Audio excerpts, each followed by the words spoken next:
और चलिए आपको सीधा पश्चिमी मालदिया ले चलते हैं, जहां पर इस वक्त गृह मंत्री अमित शाह रोड शो कर रहे हैं। रोड शो की ये तस्वीरें आपकी टीवी स्क्रीन पर आप देख सकते हैं किस तरीके से तमाम जो लोग हैं वो इस रोड शो में शामिल हुए हैं और हाथ में भारतीय जनता पार्टी का झंडा, और देखिए किस तरीके से ढोल नगाड़ों के साथ नाचते ये लोग नजर आ रहे हैं। भारी भीड़ लोगों की आपको इन तस्वीरों में दिख रही है। रोड शो इस वक्त गृह मंत्री अमित शाह की तरफ से किया जा रहा है।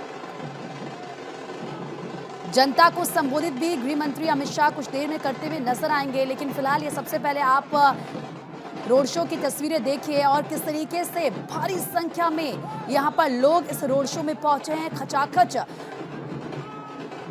लोग नजर आ रहे हैं और देखिए गृह मंत्री अमित शाह तमाम लोगों पर फूलों की वर्षा करते हुए, फूल डालते हुए, लोगों का अभिवादन स्वीकार करते हुए, और साथ ही साथ किस तरीके से गृह मंत्री की तरफ से जो बड़ी बातें कही जाएंगी वो सुनना उतना ही दिलचस्प होगा, क्योंकि बात जब पश्चिम बंगाल की होती है तो ऐसे में तमाम मुद्दे हैं। मुद्दा सीएए का आ जाता है, मुद्दा एनआरसी का, क्योंकि ये मुद्दे कहीं ना कहीं ममता बनर्जी की तरफ से बनाए जाते हैं, उठाए जाते हैं। इतना ही नहीं, ममता बनर्जी की तरफ से तो ये भी कहा गया कि सीएए का मतलब एनआरसी, सीएए का मतलब एनपीआर, सीएए का मतलब जो देश के मुसलमान हैं उनको खतरा, और पश्चिम बंगाल में हम सीएए को लागू नहीं होने देंगे। गृह मंत्री पहले ये क्लियर कर चुके हैं, हर मंच से कह चुके हैं कि देखिए सीएए किसी की नागरिकता छीनने वाला कानून नहीं है, बल्कि नागरिकता देने वाला कानून है। और इसके अलावा जो सबसे बड़ा मुद्दा बंगाल का, वो कानून व्यवस्था का।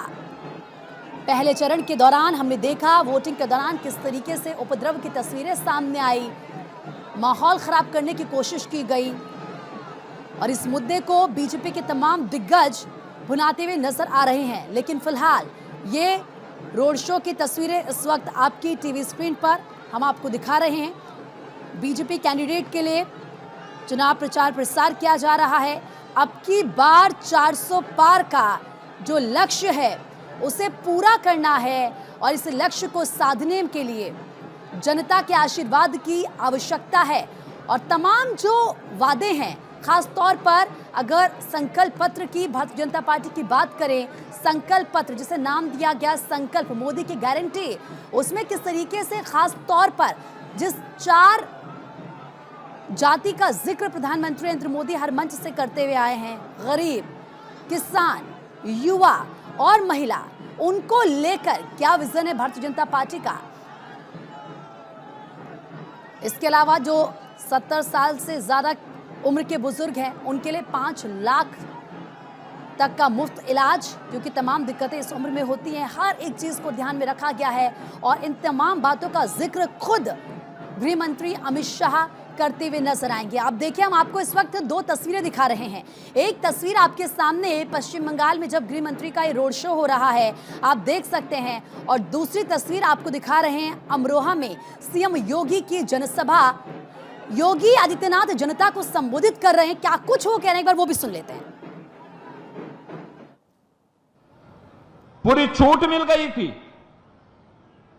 चाहे वह परिवार दिल्ली में रहा हो, चाहे वह परिवार सफाई का रहा हो, ये लूटते थे, अराजकता फैलाते थे।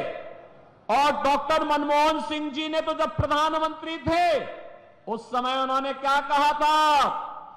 उन्होंने कहा था कि देश के संसाधनों पर पहला अधिकार मुसलमानों का है, तो हमारा दलित कहां जाएगा, पिछड़ा कहां जाएगा, एक खड़गवंशी कहां जाएगा, पाल कहां जाएगा, सैनिक कहां जाएगा, गरीब कहां जाएगा, किसान कहां जाएगा, माताएं और बहनें कहां जाएंगी, नौजवान कहां जाएंगे। देश के अंदर कांग्रेस जाति के नाम पर, क्षेत्र के नाम पर, भाषा के नाम पर बांटती रही। गरीब भूखों मरता रहा, किसान आत्महत्या करता रहा, नौजवान पलायन करता रहा, और एक कांग्रेसी और उनके सहयोगी दलों को आज जो इंडी गठबंधन के रूप में आपके पास आए हैं, बहनों और भाइयों, ये देश के साथ गद्दारी किए हैं और फिर गद्दारी करने के लिए अपने झूठे घोषणा पत्र के साथ आपके पास आए हैं। आज कांग्रेस का जो घोषणा पत्र है उसको आप देखेंगे, क्या कहते हैं? कहते हैं देश हमारी अगर सरकार बनी तो हम शरिया कानून लागू कर देंगे। आप बताओ, ये देश बाबा साहब भीमराव अंबेडकर के द्वारा बनाए गए संविधान से चलेगा या किसी शरीयत से चलेगा? तो योगी आदित्यनाथ को आपने सुना, आक्रामक रुख में वो नजर आ रहे हैं, लेकिन ये एक बार फिर से आपको पश्चिमी मालदा की तस्वीर दिखा रहे हैं, पश्चिम बंगाल की तस्वीर दिखा रहे हैं। रोड शो गृह मंत्री अमित शाह की तरफ से किया जा रहा है और जनता की भारी भीड़ इस तस्वीर में आप देख सकते हैं। देखिए किस तरीके से बीजेपी का चाणक्य कहा जाता है गृह मंत्री अमित शाह को। उनकी स्ट्रैटेजी के तहत ये माना जाता है कि अभी तक जब भी चुनाव हुए हैं और उन चुनाव में भारी जीत भारतीय जनता पार्टी को मिली है, उसके पीछे गृह मंत्री अमित शाह ही रहे हैं। और इस बार टारगेट और बड़ा है, इस बार का टारगेट 400 पार है। तो ऐसे में ज्यादा से ज्यादा जनता का समर्थन, जनता का प्यार, जनता का आशीर्वाद चाहिए। हम आपको एक तरफ वोट शेयर भी दिखा रहे हैं 2019 का। आपको याद होगा किस तरीके से टीएमसी से ज़्यादा वोट शेयर था भारतीय जनता पार्टी का, और ऐसे में अच्छी खासी सीटों पर भारतीय जनता पार्टी जीती। और ये उम्मीद है और जिस तरीके से दावा किया जा रहा है कि इस बार भी भारतीय जनता पार्टी को जनता का आशीर्वाद मिलने वाला है। लेकिन ये चीज़ जो और मानी जा रही है कि आज जब रैली को संबोधित गृह मंत्री अमित शाह करेंगे, तो आज क्योंकि हर एक अखबार में एसएससी घोटाले का जिक्र था और क्योंकि कलकत्ता हाईकोर्ट की तरफ से बड़ा झटका ममता बनर्जी को, उनकी सरकार को लगा, तो ऐसे में आज एसएससी का मुद्दा भी उठा सकते हैं गृह मंत्री अमित शाह। और क्योंकि सीधा सीधा जो ये कलकत्ता हाईकोर्ट की तरफ से कहा गया कि जो भर्तियां थी उनको रद्द किया जाएगा, पूरे मामले में जांच की जाएगी, और ये जो पूरा घोटाला हुआ है इसमें कहीं ना कहीं क्योंकि जो उस वक्त शिक्षा मंत्री थे, उनके आदेश देने के बाद ही पूरी प्रक्रिया आगे बढ़ी होगी, तो जांच पूरे मामले में की जाएगी। यानी कि एक बहुत बड़ा झटका बिल्कुल आप देखिए, क्योंकि इस वक्त लोकसभा का चुनाव चल रहा है। फर्स्ट फेज की वोटिंग हो चुकी है, सेकेंड फेज की वोटिंग होनी है 26 तारीख को, और अब ये एक झटके के तौर पर ममता बनर्जी के लिए।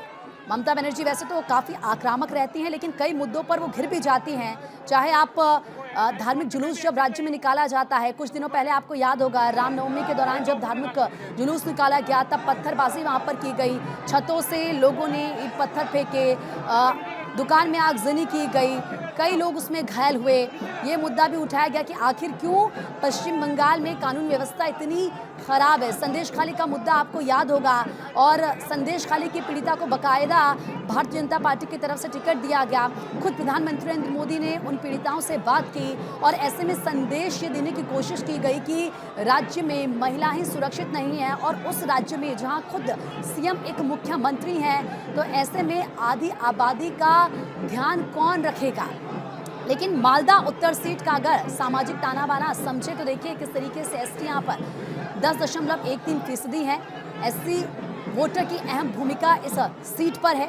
इसके अलावा अगर समीकरण को समझें तो आपको बता दें कि ये सीट कितनी ज़्यादा अहम है। देखिए जनसंख्या यहाँ की 24 लाख से ज़्यादा है, और जब हम वोटर्स की बात करते हैं तो महिला वोटर क्योंकि एक साइलेंट वोटर होती है, जो सीधा सीधा माना जाता है कि बीजेपी को वोट करती है। शहरी आबादी की बात करें तो इस सीट पर 6.35%, एससी 23.44%, एसटी वर्ग की बात करें तो 10.13%, और एससी वोटर की अहम भूमिका यहाँ पर रही है। इसीलिए आप देखिए 4 सीट पर टीएमसी का मालदा उत्तर में विधानसभा की 7 में से 4 सीट पर टीएमसी का कब्जा रहा, 3 सीट पर बीजेपी की जीत हुई। हालांकि 2019 का लोकसभा चुनाव जब हुआ था तो अद्भुत प्रदर्शन यहां पर भारतीय जनता पार्टी की तरफ से किया गया। वैसे कांग्रेस का गढ़ रहा है मालदा उत्तर, लेकिन आप देखिए 2019 में पहली बार बीजेपी ने यहां पर जीत हासिल की, और उसके बाद अब टीएमसी उम्मीदवार मौसम नूर को पराजित यहां पर किया गया था। बीजेपी उम्मीदवार की तरफ से हार का सामना टीएमसी उम्मीदवार को उस वक्त करना पड़ा। 2024 का ये रण है। विधानसभा चुनाव की बात करें तो एक बार फिर से यहां पर जीत टीएमसी की हुई। 2009 की अगर बात करें मालदा उत्तर का चुनावी इतिहास, तो कांग्रेस से 2014 से कांग्रेस की मौसम ग्राफिक्स के माध्यम से आपको ये समझाने की कोशिश कर रहे हैं इस सीट का क्या है सियासी समीकरण। लेकिन जाहिर सी बात है कि भारतीय जनता पार्टी की पूरी कोशिश होती है कि चाहे उसका प्रदर्शन पहले कैसा रहा हो, लेकिन जब वो मैदान में उतरे तो पिछली बार से ज़्यादा बेहतर प्रदर्शन किया जाए और इसीलिए तमाम उन योजनाओं की बात की जा रही है, तमाम उन चीज़ों की बात की जा रही है जो पिछले 10 साल में भारतीय जनता पार्टी ने किया है। वो अपने काम गिनवा रही है।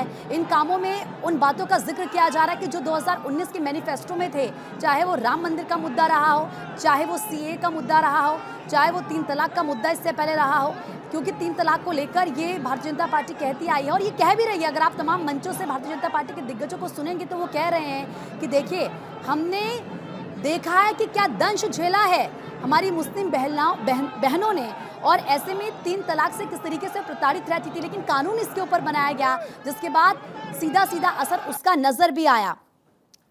जम्मू कश्मीर से आर्टिकल 370 हटाने का जिक्र क्योंकि बीजेपी के मैनिफेस्टो में था, उस बात को जनता के बीच रखा जा रहा है कि कांग्रेस पार्टी ये कहती थी कि ऐसा कभी संभव नहीं हो सकता, लेकिन हमने इसको करके दिखाया है। हम जो कहते हैं वो करते हैं। मोदी की गारंटी का मतलब है मोदी की गारंटी, यानी कि जो बात कह दी है वो हम करके ही रहते हैं।